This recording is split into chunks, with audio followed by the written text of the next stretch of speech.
Continuation bacteria. దీని పేరు కషోబం. ఇది ఒకదాంతో ఒకటి కనెక్ట్ అవుతాయి.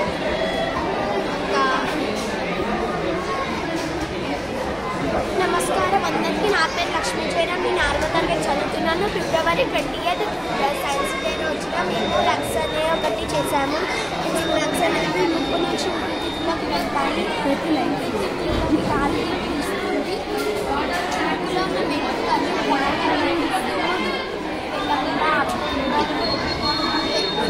నమస్కారం sir. My name is Radhika. I'm 81. మేము సైన్స్ డే ఫిబ్రవరి 28కి జరుపుకుంటున్న సైన్స్ డే కోసం చేసింది సోలార్ సిస్టమ్ అనేది గ్రహాలతో ఉంటుంది. ఆ గ్రహాలు 8 గ్రహాలు ఉంటాయి. సన్తో కలుపుకుంటే 9 గ్రహాలు. ఇంకా సన్ ఉంది. సన్ ఇక్కడ మాస్లో ఉన్నాయి స్టార్స్.